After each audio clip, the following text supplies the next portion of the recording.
السلام علیکم ورحمۃ اللہ وبرکاتہ۔ وعلیکم السلام ورحمۃ جی اللہ۔ کیا آپ بتائیں گے یہ سر سید احمد خان کو سر کا خطاب کس لیے ملا تھا؟ انگریزوں نے دیا تھا، کیوں دیا تھا؟ السلام علیکم۔ وعلیکم السلام ورحمۃ اللہ وبرکاتہ۔ سید احمد خان صاحب کو سر کا جو خطاب دیا گیا تھا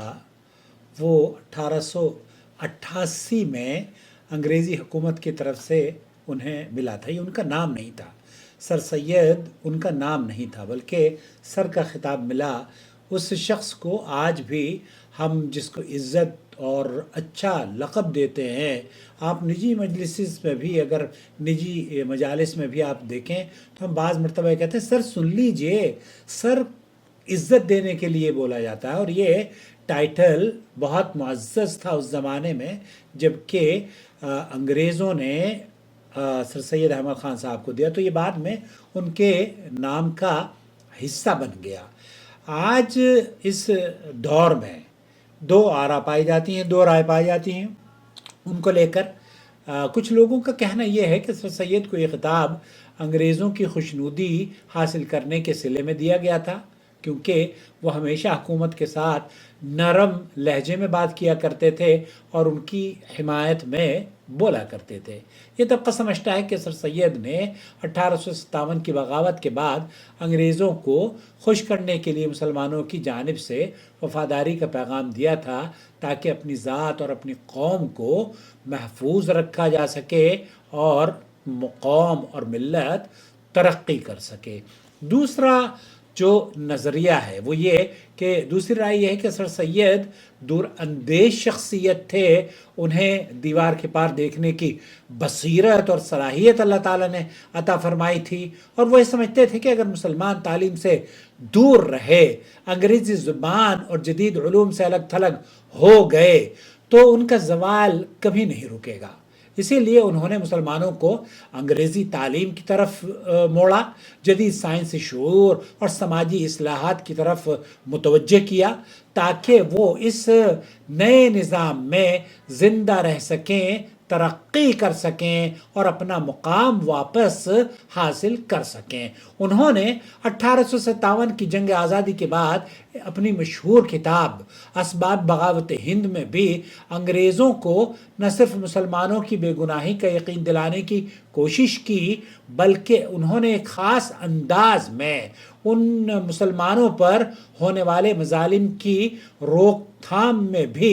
جرت مندانہ کردار ادا کیا۔ اب یہ دونوں نظریے موجود ہیں جو کہ آپ کو اکثر سننے کو مل جائیں گے۔ میرے نظریے کے مطابق مجھ سے آپ کو اختلاف ہو سکتا ہے، میں ان کی اس رائے سے بہت زیادہ متاثر ہوں جب لوگ مجھ سے یہ کہتے ہیں کہ ان کا موقف یہ تھا کہ کتابوں سے قومیں بنا کرتی ہیں، کتابوں سے ترقی حاصل ہوتی ہے، تو وہ دراصل مسلمانوں کو، یا اگر عام الفاظ میں کہہ لیجئے کہ ہندوستانیوں کو، انڈینز کو اس زمانے میں، چونکہ یہ پاکستان اور بنگلہ دیش وغیرہ یہ پورا ہندوستان ہی ہوا کرتا تھا، تو پورے جو لوگ وہاں پہ رہتے ہیں، بستے ہیں، ان کو تعلیم سے جوڑنا چاہتے تھے، ان کو کتابوں سے جوڑنا چاہتے تھے۔ انہیں انگریزوں کی شر سے بچانے کا یہ ایک طریقہ تھا کہ ہم انہیں اگر کتاب دے دیں گے، ترقی کی طرف، یہ تعلیم کی طرف مڑ جائیں گے، تو اس لیے ان کی مستقبل بھی ان کے سنور جائیں گے، اور پھر یہ اپنا مقام اور مرتبہ اور وہ جو انہوں نے کھویا ہے وہ حاصل کر پائیں گے۔ تو آج کے دور میں اگر آپ دیکھیں کہ جو حالات ہمارے اور آپ کے ہیں، یا پاکستان اور بنگلہ دیش کے پورے مجموعی بر صغیر کے، تو دیکھیں گے کہ مسلمانوں کی تعلیمی، معاشی اور سماجی پسماندگی کو کوئی ہے جو محسوس نہ کرتا ہو۔ کتنی تعلیم ہے مسلمانوں میں، تو صاف نظر آتا ہے دوست کہ سر سید کا دوسرا نقطۂ نظر، یعنی تعلیم کو اپنانا اور زمانے کے بدلتے حالات کے مطابق ڈھلنا ہی وقت کی اہم ضرورت تھا۔ یہی وہ ویژن تھا جس نے آگے چل کر مسلمانوں کو علی گڑھ مسلم یونیورسٹی جیسا ادارہ دیا، اور انہیں انگریزوں کے نظام میں زندہ رہنے کی فکری صلاحیت بھی تھی۔ دوستوں، بھائیوں، بہنوں، اس سے آپ کو اختلاف ہو سکتا ہے، لیکن میری رائے میں ہمیں تعلیم اور تربیت کی طرف جو توجہ علی گڑھ مسلم یونیورسٹی کے بانی اور محسن قوم نے دی ہے، سر سید احمد خان رحمۃ اللہ علیہ، اللہ تعالیٰ ان کی قبر کو جنت کا باغ بنائے اور ان کی کاوشوں کو اللہ رب العالمین شرف قبولیت بخشے، تو وہ دراصل اپنا نظریہ